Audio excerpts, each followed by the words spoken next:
Hi guys, today just a quick look at some of the books that I've been using recently. This first book, oddly enough, was suggested to me in the comment section, but it's a book that I've been using for a long time. What I love about this, besides the harmony and the teaching, is the actual writings of Arne Schoenberg. Because when he's talking about music, it's really enlightening and inspiring because it makes me think about what music actually is to me. When you're reading something by the great composers, I mean, this is another good example, this one here, Music Lessons by Pierre Boulez. But when you're reading the writings and the thinking and the thought process and attitudes and approaches to music by the great composers, and Schoenberg, incidentally, as you'll find in this is tonal harmony. He's not just doing 12-tone. People think of him as just doing 12-tone, but he wrote loads of music that's not 12-tone. The Guru Leader being a very good example, which is almost like romantic music, beautiful piece of music. Being inspired is just so important. I'll give you an example. When I was younger, they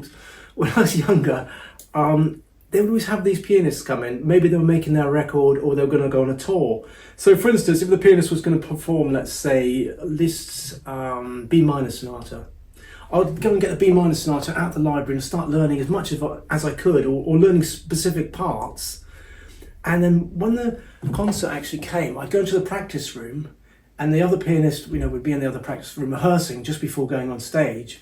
And I'd be in the practice room, I'd start playing a bit of the B minor sonata and play as loud as I could and really push, And you could be guaranteed that they'll come into the room and they'd say, "Oh, you're playing the B minor sonata as well, are you?" And I said, "No, I'm just sort of learning that. I'm just a student, just learning it, And then I would say something like, "Oh, I'm having a problem with bar 39 or something like that." And they'd come in and start showing me. Now, you get like a 20-minute lesson because they'd be so inspired in showing me how to go about it. And when you're around or in the company or presence of somebody that's a brilliant musician or somebody that's way up there, I can't really express the feeling you get. It's illuminating, and your own level just starts to rise. It just happens naturally, sort of intrinsically. Just like nature, you sort of like have a plant or flower and you put some water on it, sort of grows and blossoms. It's like that. Another good example actually was when I started jazz piano. I was really a classical player, but I started jazz piano with a guy called Leon Cohen, who at that time was like a really good sort of London jazz player and TV composer as well. And he knew that I was a classical player, not so much into the jazz, because I was just really learning the jazz style at that time. And anyway, he said he started taking classical lessons with his concert pianist, this old lady. And she must have been really old because he must have been about 70 at that time. So she might have been about 90. And I think it was Mona Liponi. I think that's who it was.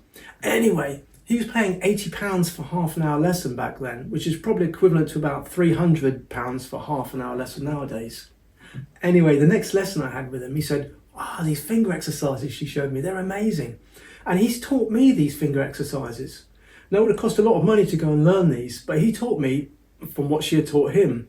And that's one piano lesson that I've never ever forgotten because I learned absolutely tons in that lesson. And that's another time when you get this inspiration that comes in, and just being around somebody like that, it illuminates your level. And this goes back to Schoenberg's writing in his book, and Boulez and a few others. When you grab this inspiration, it makes you very creative and very unbelievably productive, especially when you get older. When you get older, it's a lot more difficult to be prolific than it is when you're younger. But you can be prolific when you're inspired and when you've been around really brilliant people. They bring out the best in you. So any chance you get to be with a musician, even if they just play the triangle, if you can spend time with them, it's amazing what it can bring out of you. And it will surprise you what it can bring out of yourself. Because there's stuff in yourself that doesn't always get brought out. And when it does, you sort of see another side of yourself, and especially in terms of being productive. Okay, the next book is Atonal, Improvisation and Jazz by Jared E. Davis. Now, last Christmas, I couldn't think of anything for my Christmas present. And then on Christmas Day, I got this. And it was like, wow, absolutely amazing. Now, it's very difficult to actually improvise atonally, especially with 12 tones, because I wanted the John Gallagher book, the 12-tone improvisation book, but I couldn't get hold of it, only as a download, and I need paper, because I like to write in the book.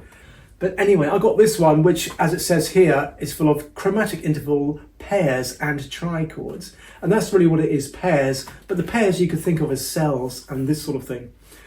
But if you're into this sort of atonal improvising, this is actually quite a good book. It's actually a lot of good stuff in here.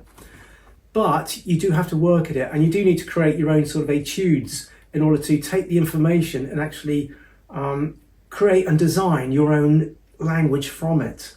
One last thing, I'm not here to promote this or anything, but there's no guitar tablature, so if you don't read music, this will probably be of no value whatsoever. But if you do read music, you might find this useful. The next book is this one here, which is Jazz for Guitar, and basically it's just jazz guitar licks from Pat Martino. What's that? This is from Guitar Techniques and what that's doing in there. But that's what my books are like, actually. There's always lots. Here we got some more here. Look, there's always lots and lots of stuff in there. There's always lots and lots of extra stuff that I leave in these books. But this book here is a very good book, and it does have tablature. And I've just been looking through a bit of that this week, and I really like this book. It's quite thin, and there's enough examples to keep you busy. The other Pat Martino book is an old book called Linear Expressions. Again, this doesn't have tablature, so if you don't read music, then it's probably of no value. But if you do, it's really good because it goes through all of the keys. The next book I've been looking at this week is Audimiola Ciro a Terra, which is a really fantastic album and some fantastic guitar playing in there. But if anybody knows any of the guitar music by composer Frank Martin, who incidentally is not my dad, there's a piece called Quarter Pieces Breves for Guitar, and I wonder if Audimiola had listened to that a lot before making this record, because there's a lot of stuff in there that sounds extremely familiar. Now that's not a criticism, it's an amazing thing to take this music and develop it. Because I can remember reading an interview, and he was saying that at that time he had listened to a lot of 20th century classical guitar playing, and he mentioned Julian Bream. And I can't remember all of it because I don't have the interview anymore. But Julian Bream did a great recording of the Quarter Pieces.